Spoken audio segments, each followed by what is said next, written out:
Bismillahirrahmanirrahim.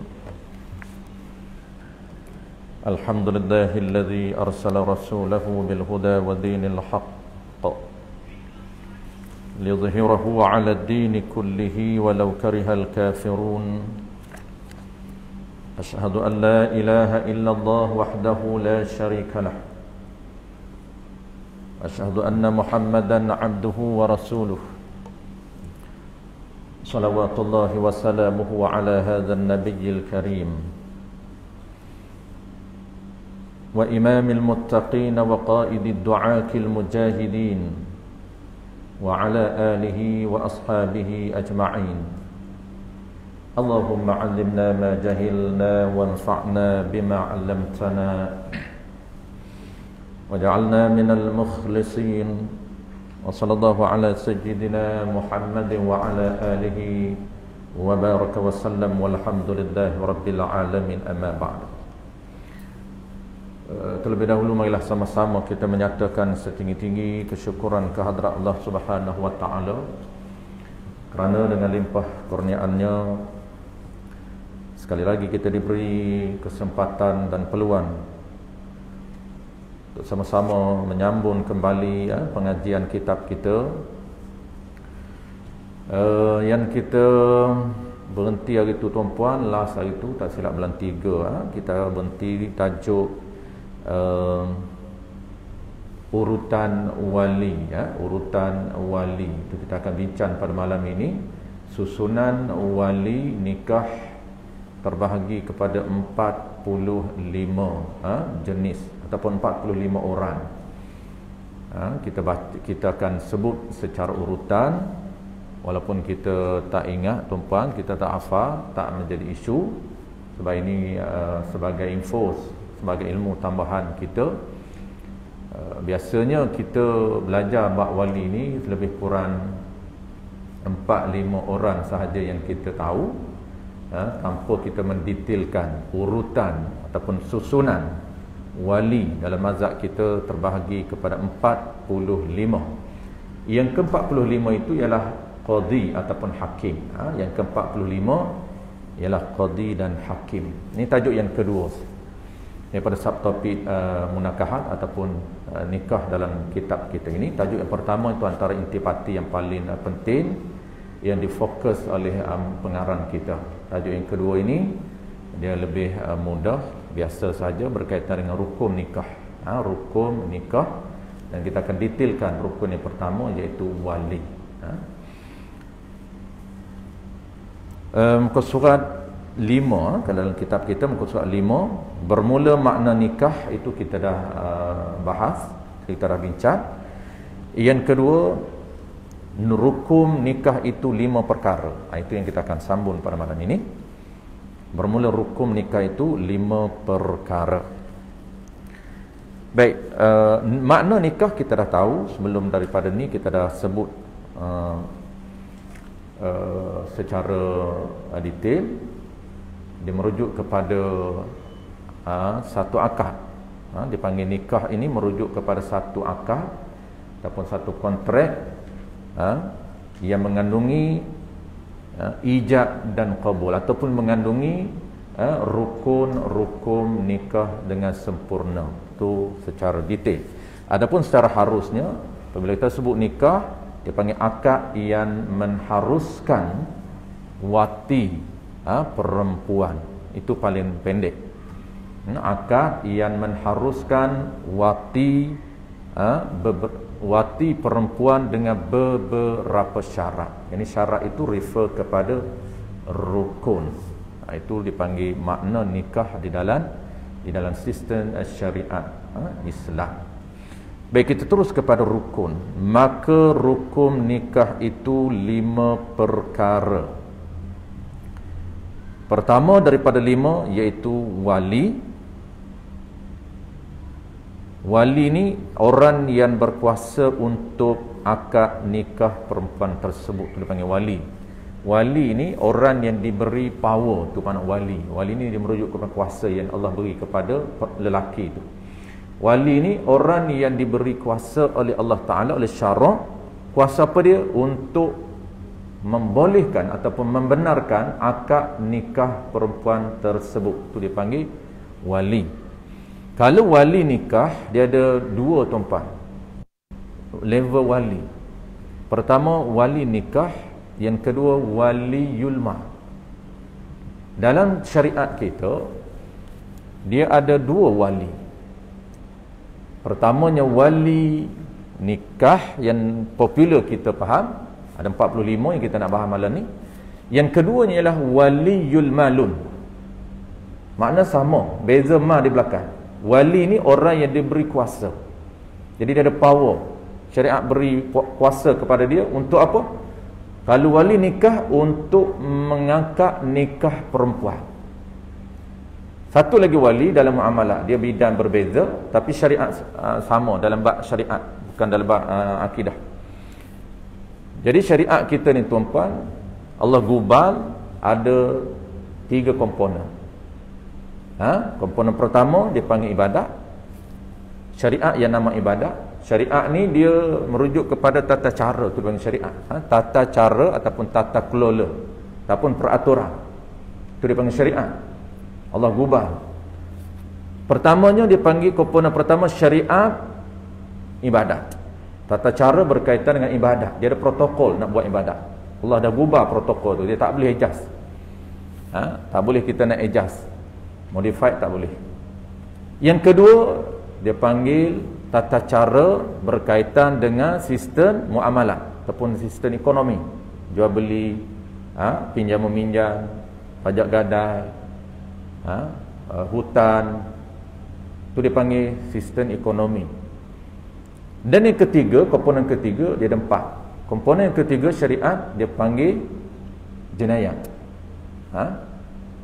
Dia panggil silap, munakahat. Ini yang kita dulu sebelum jenayah. Jenayah yang keempat. Jadi munakahat. 3 ni tuan-puan, dia ada 2 wali. Wali dalam bidang muamalah dia panggil wali yulma. Dalam bidang munakahat dia panggil wali nikah. Dan komponen syariat yang keempat dia panggil jenayah. Baik. Wali yulma mudah untuk ingat. Kita dah sebut sebelum daripada ni. Wali yulma ni apa dia tuan-puan? Wali yang orang yang diberi kuasa oleh syarak, malun, untuk mengurus ataupun mengelola harta anak-anak ataupun harta orang yang tidak boleh mengurus harta sendiri. Dalam bahasa syarak dia ada term dia. Term apa dia? Mengurus harta orang yang bukan ahli tabarruk. Itu terma dia. Tapi panjangnya kita tak tahu apa dia ahli tabarruk, apa dia ahli tasarruf, apa dia ahli mutlaqut tasarruf. Bahasa kita, alih bahasa kita dia panggil orang yang tidak dibenarkan oleh Allah mengurus harta sendiri. Maka pengurusan hal ehwal harta anak-anak ni dia ada 5. Anak-anak orang gila, orang bodoh, orang muflis, orang bankrupt dan hamba ni, 5 kategori ni dia panggil ahli tabarruk yang diurus oleh wali dia. Kalau anak-anak belum balik, harta dia diurus oleh bapa dia. Siapa 5 golongan orang ini? 3 sahaja ataupun detail 4. Pertama bapa ke atas. Yang kedua datuk. Datuk belah bapa, bukan datuk belah ibu. Yang ketiga wasi. Yang keempat qadhi. Dia 4 sahaja. Kenapa kita kena tahu 4? Bukan sekadar pengelolaan harta anak-anak belum balik, yang 4 ni yang keurus, tapi harta mengeluarkan zakat juga markini yang terlibat. Orang lain tak boleh keluar zakat. Kenapa? Kerana kuasa zakat itu pengurusan harta yang akan dikeluarkan oleh wali dia. Sebab itu anak-anak belum balik tuan-puan, bukan ibu yang keluar. Kalau ibu keluar tak sah, melainkan bapa yang wakil kepada ibu. Dia kena bapa yang keluarkan, ayah yang keluarkan anak yang belum balik, melainkan ayah wakil kepada ibu anak, kepada ibu dia baru sah. Kalau bapa tak ada, kalau anak yatim, dia turun kepada datuk dia. Kalau datuk dia dah mati, baru wasi. Wasi ni orang yang diberi wasiat oleh ayah dia sebelum dia meninggal. Kalau wasi tak ada, baru naik terus kepada qadi. Itu termasuk bidan kuasa qadi. Qadi dia tahu. Salah satu bidan kuasa qadi mengurus harta anak-anak yatim di dalam wilayah dia. Di dalam jajahan dia. Baik, itu settle tuan-puan. Wali yang pertama. Wali yang kedua yang kita nak bincang pada malam ini, iaitu wali yang kita popular, yang kita tahu, wali nikah. Orang yang diberi kuasa oleh Allah Ta'ala untuk angkat nikah perempuan. Siapa dia? Ada 45. Malam ni kita bincang 20 saja.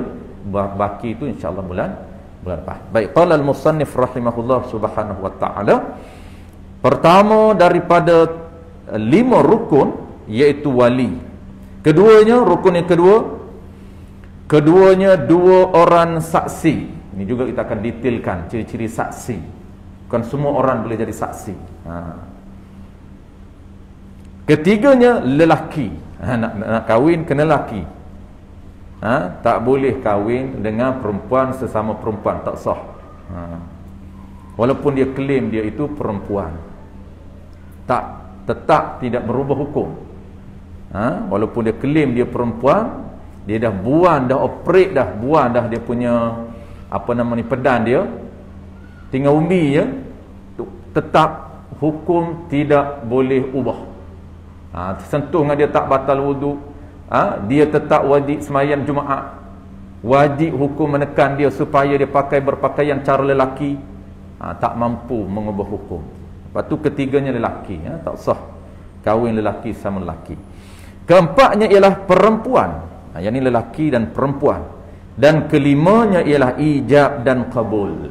Kelima ini tuan-puan, insya-Allah kita akan detailkan satu persatu dari terma dan syarat dia. Baik, kita detailkan dulu rukun yang pertama, iaitu wali. Bermula tertib, yakni susunan wali itu. Pertamanya bapa perempuan, kemudiannya bapaknya hingga habis ke atasnya. Baik, ini bahasa dia sebut dalam kitab kita ini tak sampai 45. Dia hanya lebih kurang dalam 37 saja. Tapi kita akan detailkan sampai 45. Baik, dia mudah untuk kita ingat 45 ni tuan-puan. Cara yang tak perlu kita hafal, tapi kena ingat jugalah. 45 kita bahagikan kepada 6 level. Dan setiap level dia ada layer dia ada lapisan dia. Itu yang kita kena ingat. Level standard dulu ataupun level dulu, lebih kurang ada 6 level yang disebut dalam kitab kita ini. Ada 6 level.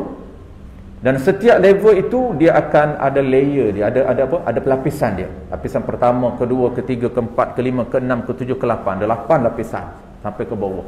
Untuk ingat lapisan itu mudah sahaja. Baik, kita tengok level pertama. Level pertama ialah bapa. Dalam istilah akademik tuan-tuan, dia nak ringkaskan, dia tak nak sebut 45, dia akan sebut bapa ke atas. Maka ke atas itu kita kena cari sendiri. Ada 4 layer ke atas tu. Okey, level pertama bapa ke atas. Jadi bapa ke atas ini dia ada 4 lapisan. Okey, yang pertama kita bilang 4 dulu. Yang pertama bapa perempuan. Yang kedua datuk perempuan. Kalau bapa dah meninggal, layer yang kedua dia akan naik kepada datuk. Bapa meninggal, ayah kepada bapa, dia akan turun kepada ataupun dia naik kepada datuk. Kalau datuk meninggal, layer yang ketiga, lapis yang ketiga terus. Yang ketiganya ialah nenek perempuan. Dia panggil nenek perempuan. Dan yang keempat, dia ada 4 sahaja. Yang keempatnya ialah moyan perempuan. Boleh bilang sekat 4 sahaja. Tapi kalau ada lagi moyen, maka naik lagi ke moyen. Kalau hidup lagi. Tapi kita bilang sekat 4 sahaja. Baik, 4. Itu lapisan pertama, ada 4. Level pertama ada 4 lapisan. Bapa, kedua datuk, yang ketiga nenek, yang keempat moyan. Moyen tak bilang. Kalau ada moyan ke atas kita panggil. Okey, 4 dah. Baik, 4 tu tuan-puan dah tak ada dah 4. Kalau biasanya bapak tak ada, boleh tengok datuk lagi. Kalau datuk tak ada, nenek pun biasanya dah tak ada dah. Tapi kalaulah ada, hidup sampai 200-300 tahun, carilah. Bapak meninggal, datuk masih ada, ataupun datuk dah tak ada, nenek ada, ataupun nenek tak ada tapi moyan ada. Kalau dah tak ada, dia akan berpindah kepada level kedua. Dia ada 6 level kan, dia akan berpindah kepada level kedua. Apa level kedua? Setiap level dia ada layer dia tuan-tuan, dia ada lapisan dia. Jadi kita kena nak lapis tu. Okey, level kedua dia akan kepada level adik-beradik perempuan. Jangan langkau terus level ketiga. Dia urutan ini kena follow. Skip, dia akan tak sah. Itu kesan dia. Bahaya tuan-tuan. Masih lagi ada, kalau kita tak teliti dia punya urutan ini, masih ada lagi dia punya urutan ataupun wali, tiba-tiba dia skip, dia naik kepada lapisan, bukan lapisan, level lain, tak sah. Ataupun dia terus naik kepada qadi, juga tidak sah. Kerana qadi dia berada pada nombor ataupun urutan 45. Semua tak ada, baru dia naik kepada qadi ataupun hakim. Jadi dia panggil wali hakim. Baik, level kedua, adik-beradik perempuan. Level adik perempuan.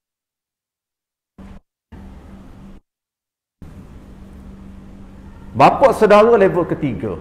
Dia jangan skip, jangan terus bapak saudara. Dia masih ada adik-beradik dia lagi. Okey, adik-beradik perempuan ada 8. Dia punya layer dia, lapisan dia, ada 8 lapisan. Nak ingat 8 mudah saja. Sebab kita dah biasa dalam minda kita kan urutan dia. Macam mana 8 ini? Okey, nombor 5 nomborkan terus jadi 8 4 lah, kan jadi 12 sebab lapisan pertama level pertama 4, level kedua 8. Nombor 5,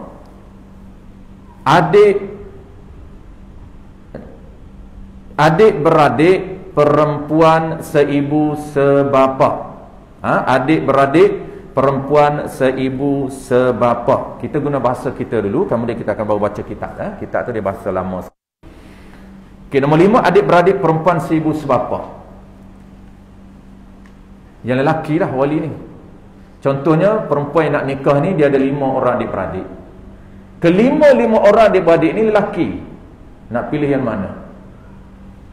5 ni boleh jadi wali, semua boleh jadi wali sebab satu level.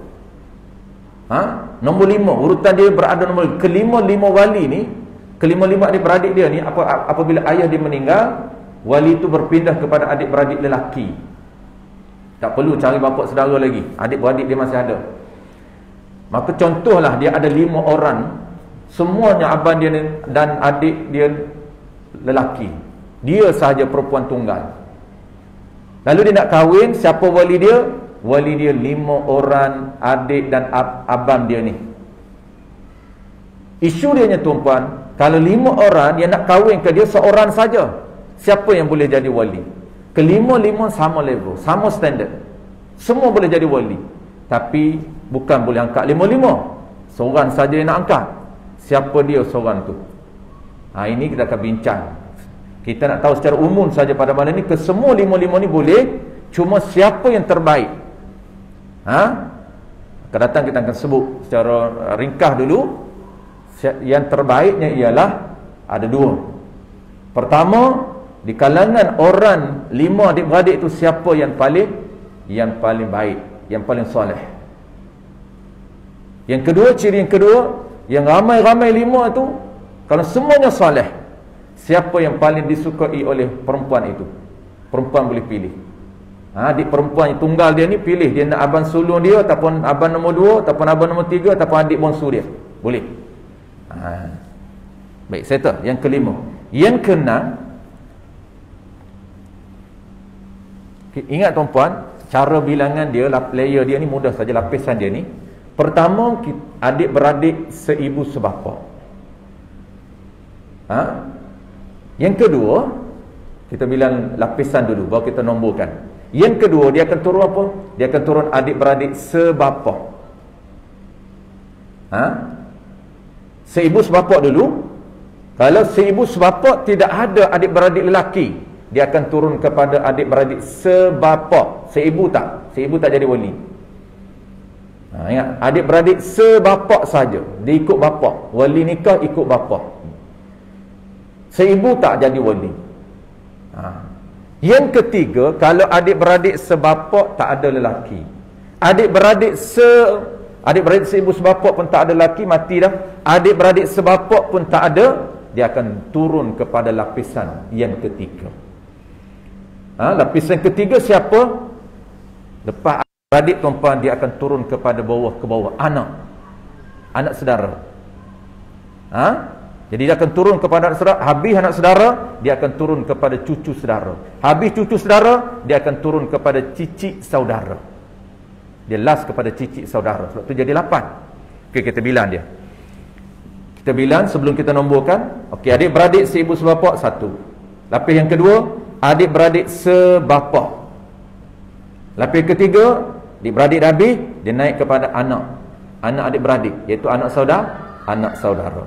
Jadi anak saudara perempuan seibu sebapa. Dia memang dia kena ikut flow dia. Dia akan seibu sebapa dulu. Anak saudara perempuan tadi seibu sebapa. Layer seterusnya yang keempat, anak saudara perempuan tadi sebapa. Dia akan flow dia sama.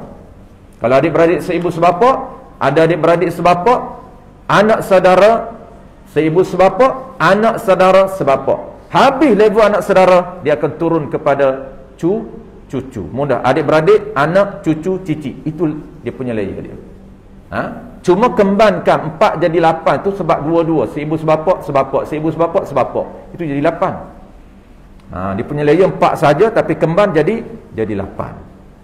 Adik-beradik seibu sebapa, adik-beradik sebapa, anak saudara seibu sebapa, anak saudara sebapa, cucu saudara seibu sebapa, cucu saudara sebapa, cicit saudara seibu sebapa, cicit saudara sebapa.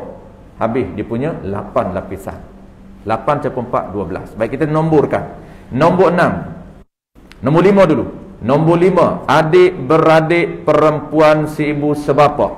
Nombor 6, adik-beradik perempuan sebapa. Nombor 7, anak saudara perempuan seibu sebapa. Anak saudara dia yang jadi wali. Nombor 8, kalau anak saudara perempuan, anak saudara orang pengantin tu tak ada seibu sebapa, maka yang ke-8, anak saudara sebapa. Yang ke-9, cucu. Layer cucu. Cucu saudara seibu sebapa. Lapisan ke-10, cucu saudara sebapa. Last sekali, layer ke-4, cici saudara seibu sebapa. Nombor 12, cici saudara sebapa. Habis nombor 12. Okey, settle. Cara dia flow dia tu, pada kena follow. Tak boleh skip, tak boleh. Dia kena dahulukan seibu sebapa, jangan sebapa dulu. Kalau tak ada seibu sebapa, semua meninggal, barulah sebapa. Kalau sebapa tak ada, jangan tengok seibu. Seibu dia tak boleh jadi wali. Kena turun layer seterusnya. Kena tengok lapisan lain. Jangan ambil seibu. Seibu tidak diberi kuasa oleh syariat untuk menakad perempuan tersebut. Walaupun dia ada lelaki. Ada adik-beradik lelaki kita, contoh kita ni perempuan, yang nak kahwinkan kita, siapa dia?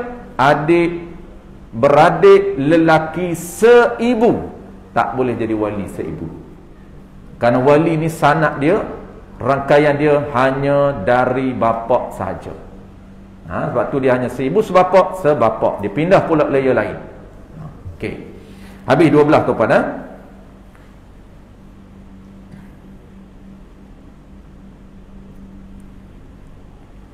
Level ketiga, kita bincang 3 level je. 3 level lagi, dia ada 6 level semua bulan depan. Sebab kita baru-baru ni tuan-puan, insya kita berhenti awal Okey, yang ketiga. Level ketiga tuan-puan, dia akan naik kepada level apabila adik bapa ke atas sudah tak ada, 4 lapisan. Adik-beradik semua tak ada. Dia akan turun kepada level bapa saudara. Ni baru dia turun kepada level bapa saudara. Okey, bapa saudara. Bapa saudara ni level ketiga juga dia ada 8 lapisan. Sebab tu 8 campur 12 akan jadi 20. Baki tu 25 lagi bulan depan. Baik, kita tengok level ketiga, iaitu bapa saudara perempuan. Nombor 13 tuan-puan.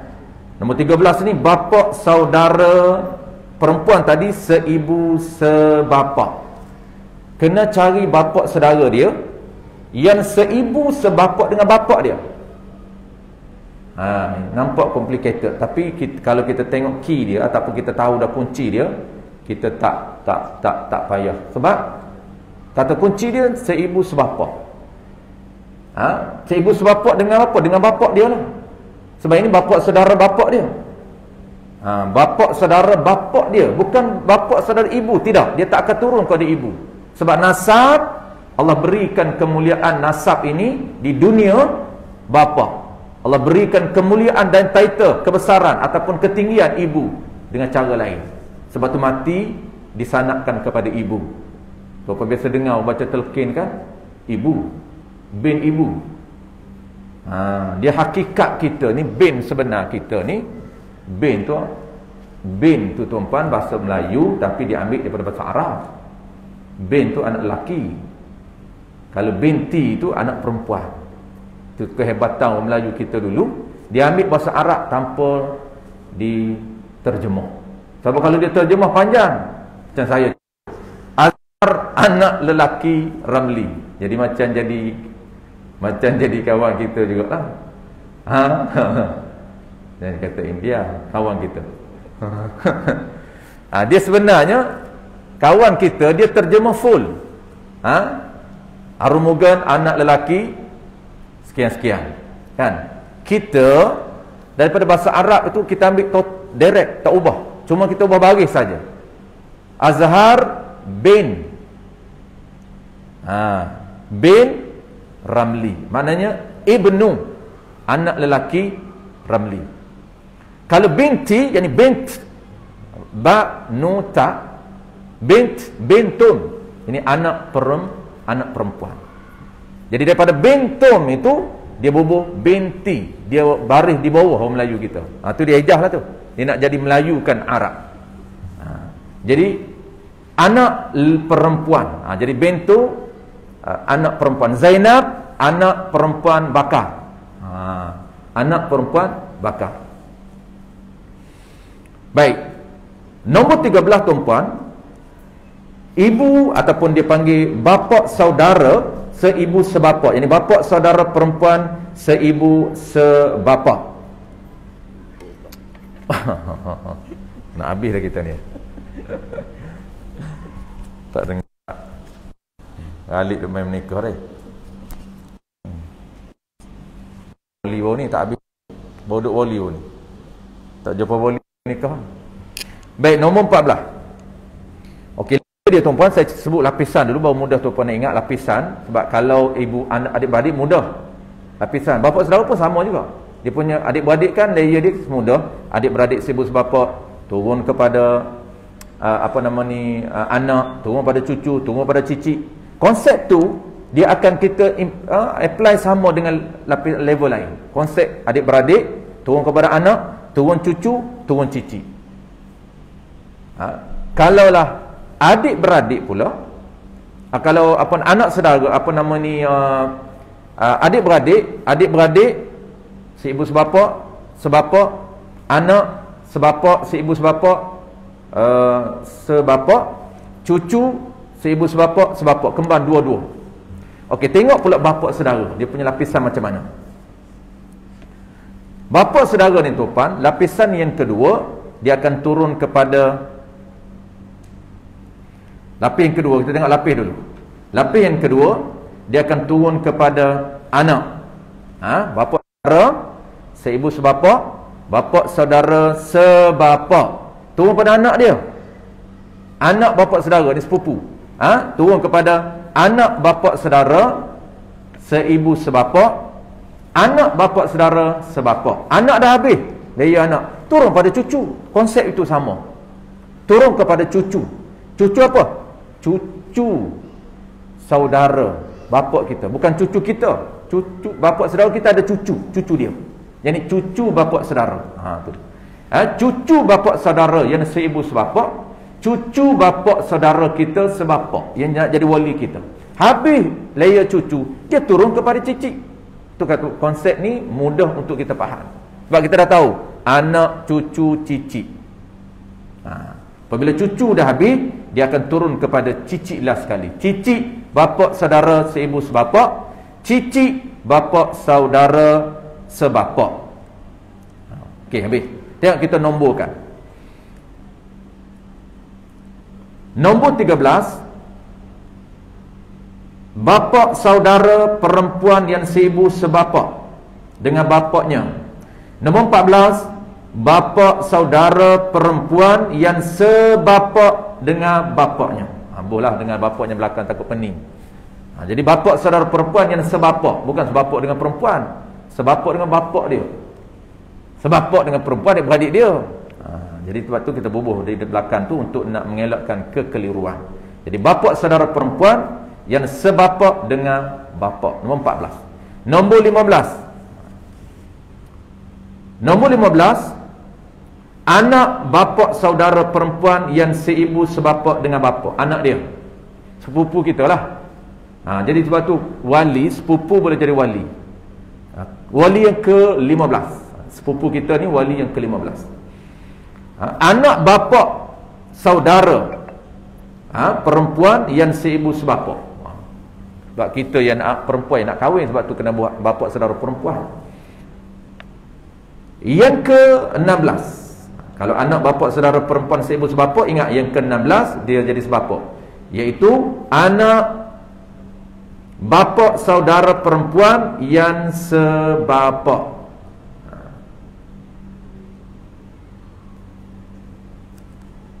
Nombor 16, boleh juga nak guna ayat sepupu perempuan yang sebapa. Sepupu perempuan yang sebapa dengan bapaknya.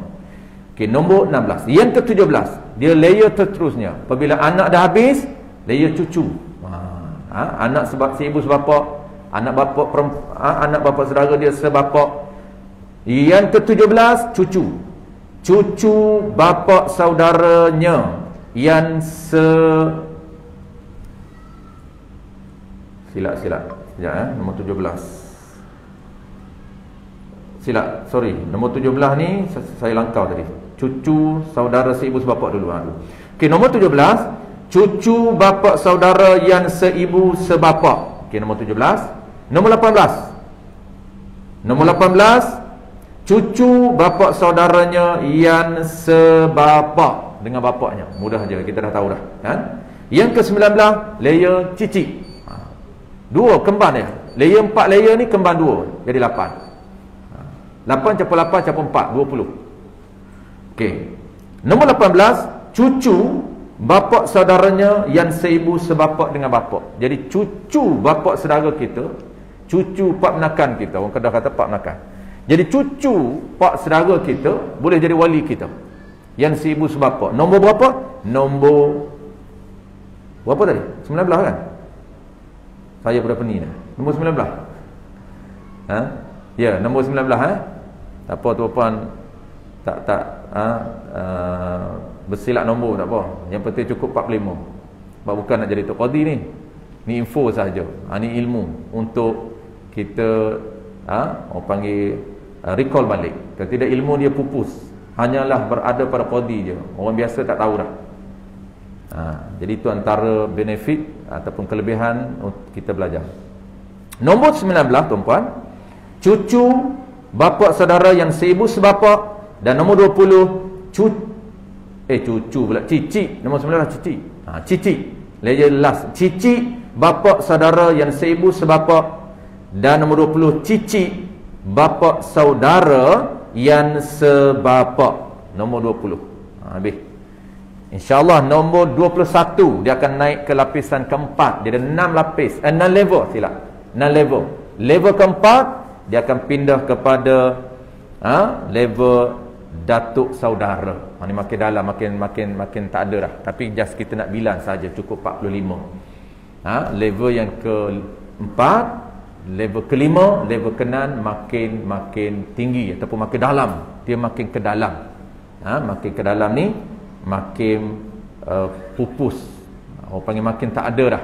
Makin mati semua dah. Cuma kita nak tahu kalau masih ada lagi panjang umur, maka tetap dia akan jadi wali kepada perempuan. InsyaAllah tuan-puan, nombor 21 sampailah 45 kita akan sambung bulan depan, iaitu level yang keempat, datuk saudara perempuan. Datuk saudara perempuan dia ada 8 layer juga, ada 8 lapisan juga. Dan terus kepada level kelima, nenek saudara. Dia konsep sama. Bapa meninggal, bapa saudara meninggal, anak adik, bapa meninggal, anak adik-beradik semua dah meninggal, naik pada bapa saudara meninggal, terus kepada datuk saudara ataupun kita panggil datuk lah, kita pun panggil datuk saudara. Datuk saudara dah meninggal, dia akan ada 8 layer pula. Terus kepada lapisan atau level yang kelima, lepas datuk nenek, kan, lepas datuk nenek, tu dia panggil level nenek, iaitu nenek saudara. Level ke-6 moyang saudara. Itulah dia punya konsep mudah saja untuk totalkan 45 insya-Allah bulan depan. Nak ingat memang tak ingat lah, Tok Qadi pun tak ingat. Apatah kita yang tanya Tok Imam, Tok Qadi bidang dia. Tok Imam tu kakak nikah je, sebab Tok Imam ni asal dianya kuasa Qadi turun kepada imam. Asal imam tak ada kuasa untuk akad nikah, wali je. Yang ada kuasa wali ni tuan-tuan nombor 45 qadi. Tapi qadi ni dia pun tak larat nak akad ramai sangat. Maka dia pas kepada setiap masjid tu ada imam. Maka dia turunkan kuasa dia kepada imam. Sebab tu kalaulah wali tidak ada, qadi yang akan nikah. Dan qadi ni dia akan pas kepada iman. Iman boleh nikah di atas kuasa qadi. Tapi sekarang ni iman akad nikah ni kuasa wali. Bapak dia tak nak akad sendiri, tu tak apa, tu wakil. Bapak wakil kepada imam. Asal imam dia tak ada kuasa, walaupun nama juru nikah. Memang imam tu nama juru nikah, tukang akad nikah. Dia bukan ada kuasa tu. Dia kuasa qadi yang memberikan kuasa kepada dia. Sebab tu dia nama dia juru nikah. Kuasa sebenarnya ialah wali yang sebenar, bapak ni wakil kepada imam. Sebab itulah saya berwakil walikan bapak. Dia kena sebut dalam lafaz. Ketika kita akan belajar rukun kelima, kita akan belajar semula ijab qabul, walaupun tak nak guna. Belajar balik. Walaupun Allah lepas lama dah, 15 tahun dulu akad, tak ingat dah. Walaupun tak nak akad, tapi kita belajar juga skrip tu. Akad sendiri macam mana, kita nak akad anak kita macam mana, dan kita nak pas kepada iman. Iman tu pula nak terima skrip dia. Saya wakil wali bapaknya, kena sebut. Tak sebut tak sah. Allahu a'lam. InsyaAllah tuan-tuan kita sambung bulan depan. Dah insya' kan. Bismillahirrahmanirrahim. Alhamdulillahirabbil alamin. Wassalatu wassalamu ala asyrafil anbiya'i wal mursalin wa ala alihi wa ashabihi ajma'in. Allahumma faqihna fid din wa 'allimna ta'wil waj'alna minal ulama'il 'amilin waj'alna minal mukhlisin. Wa sallallahu ala sayyidina Muhammad wa ala alihi wa baraka wa sallam. Walhamdulillahi rabbil alamin.